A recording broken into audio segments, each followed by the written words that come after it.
Who's got the Ray-Ban?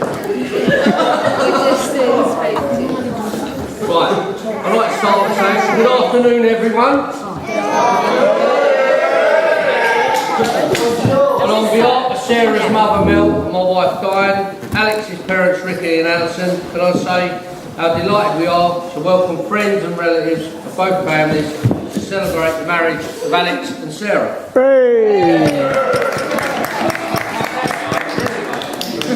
Right, most of you have travelled quite a distance, or 40 miles, from John, come on the train through flood and storm from Devon.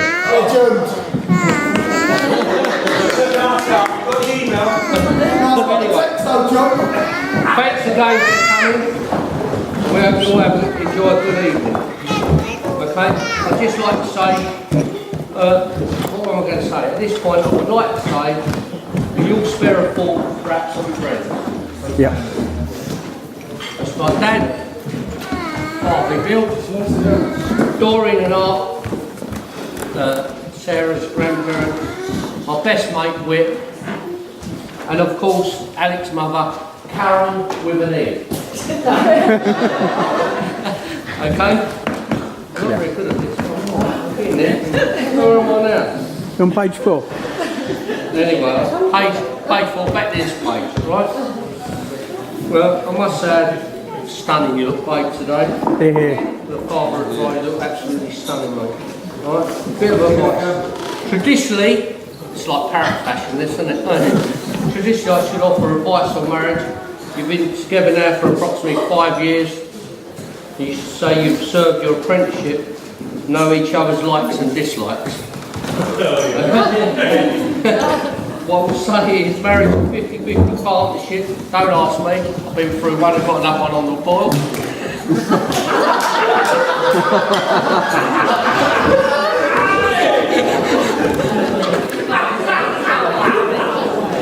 So I wish you fun and excitement for today, hopes and dreams for tomorrow, and love and happiness forever. I wish you both a long and happy marriage. Lovely. Okay? This is our short and sweet thing. Just before I finish, can I say how pleased Mel and Diane are to have met Alex's parents. Who's that? June and Nick. I've got my kids on the internet.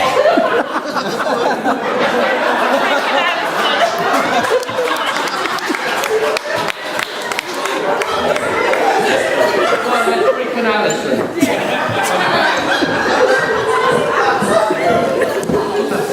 And on that note, the last time of this important couple today, so if you'll be upstanding, ladies and gentlemen, raise your glass for Sarah and Alex. Sarah and Alex.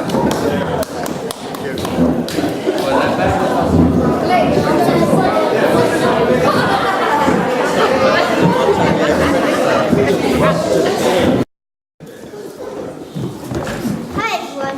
When Alex told me he wanted to marry Mum, I just thought he had hit his head too hard in his sleep. I'm happy that they got married because I like having him around almost all the time. Because he's hard to have a conversation with as he has a short attention span. And he's a Liverpool fan. But he isn't so bad, well, most of the time. Anyway, now to talk about Mum. She's the best because she buys me my presents like my iPad I got for Christmas. Score! More importantly than that, she really looks after all of us, especially as those boys and Alex can be hard work. Not me though, I'm an angel. I want to say how beautiful my mum looks today because and makes an amazing bride. She's the best. Finally, their marriage can go one of two ways. It could be a nuclear disaster or a fairy tale where they end up like two chairs living happily ever after. I can only see it being a happy ending because they are amazing. Congratulations, I love you both lots. The end.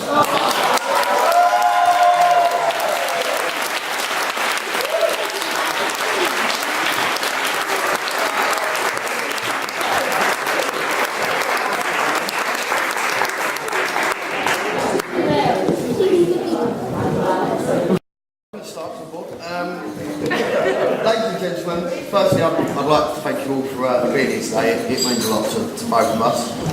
I'd like to start by saying a big thanks to Glenn for all his help in the wedding, for allowing me to marry his lovely daughter. I'll do my best to live up to your expectations and promise to take care of her, and of course continue to do everything she says and so. Both Glenn and Diane deserve our huge thanks for all they do for our three boys, and without them, we simply wouldn't function. Then you welcome me into your family with open arms. I can't thank you enough for letting me be a part of that. So Diane, I would like to flowers.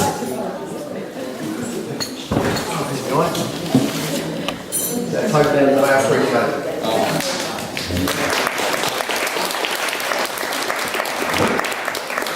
I would like to now thank Melanie for keeping us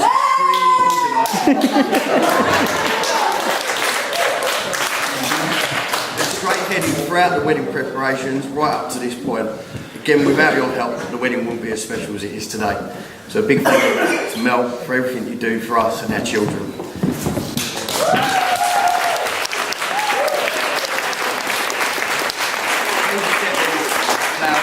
Heartfelt thanks. Too many chairs. Thank you. Whoa. Now I'd like to thank my dad, Madison. Junior Nick. I'm sorry, I'd like to thank Junior Nick. Pretty much being there when I've needed them over the years. Your help and determination for me to succeed and overcome my troubles is the very reason I'm here today and able to marry the love of my life. Dad, Addison, I would be lost without you.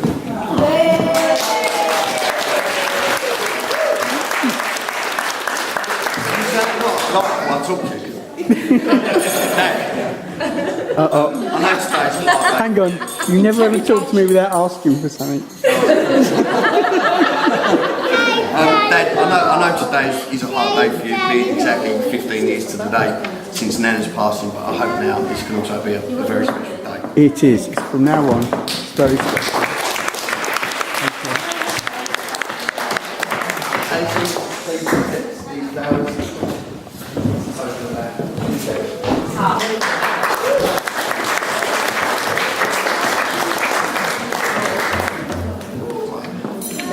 Just before I talk about my lovely bride, I would like to spare a call for family and friends that couldn't be here today. Mum, I know you're watching over us, and I know how much you would have loved today, and more importantly, how much you would have loved Sarah and our three boys. They know you as Nellie Carroll, and that you are a shining angel, and always watching over them from heaven. I love you, Mum.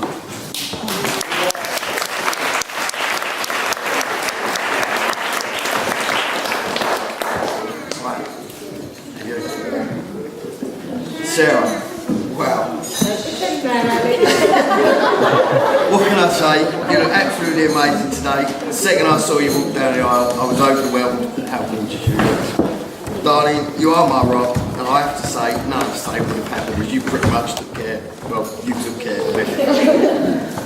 As you always do in our day-to-day life. Being married to you is what dreams are made of. Not only have you given me 3 amazing children, but I now have a friend for life, and for that, I'm very thankful.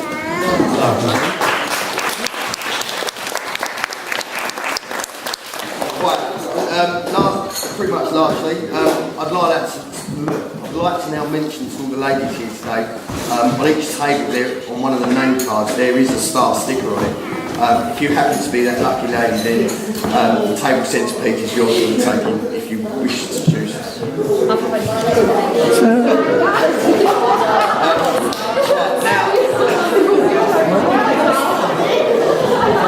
Lastly, I would like to say thanks to my best man, Scott and Freddie, who unfortunately suffered a memory loss from eating too much turkey over Christmas, and I'd like to apologise for whatever he's about to say, because it's so common.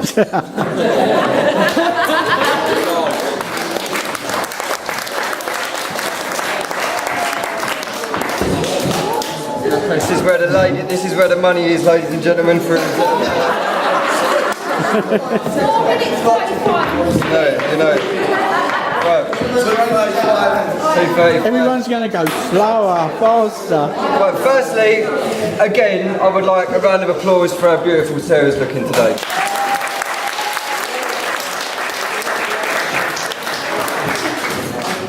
And the clock started, by the way, just in case anyone's hoping for a short one. That's it, right. Well, you know, let's just have a little look, see what we can find here. Come on, Scott, get on with it.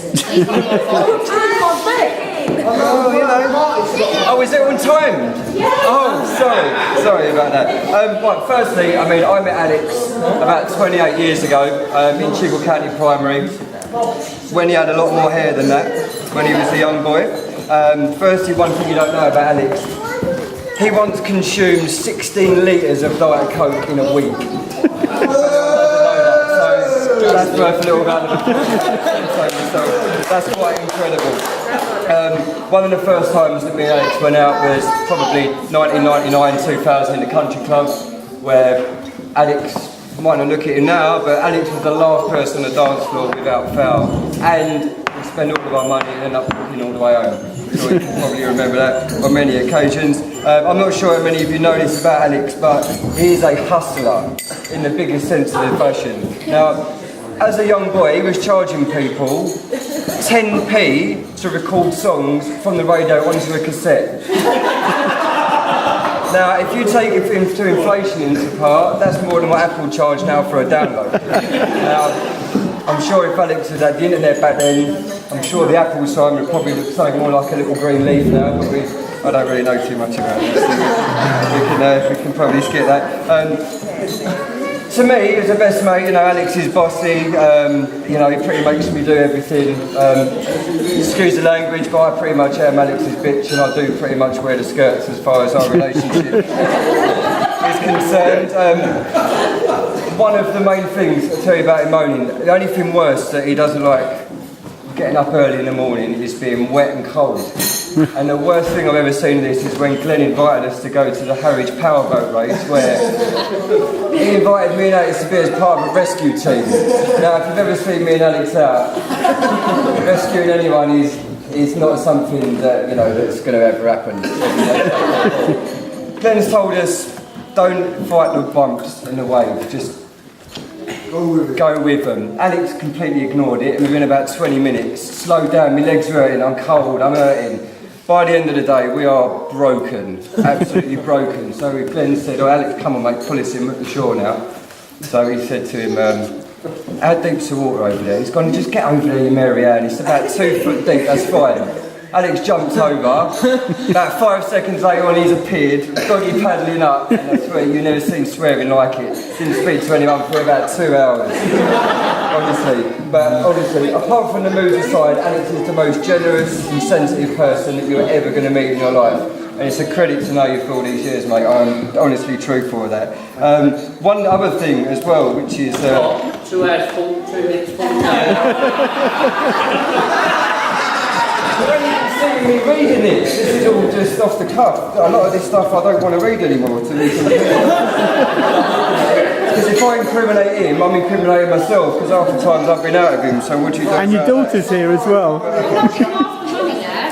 Well, that's it now. I'm afraid after you're completely out of it. But, I mean, obviously, Alex is the top guy, and Sarah deserves the best. She deserves someone handsome, smart and funny, so I've got to congratulate him.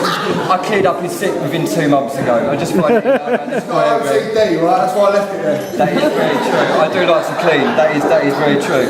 I don't really need this anymore, to be honest. You know, when you're talking about your best mate, you don't really need much of a speech. What I will say is, obviously, Alex is a genuine guy, and as I said, very lucky for him to meet Sarah, to meet the right person before she obviously met the right person to choose. They have something. I'm not going to edit out. But they've got something very special, and that's unconditional love. So I'd like to raise your glasses for Sarah and Alex. Congratulations. I wish you well.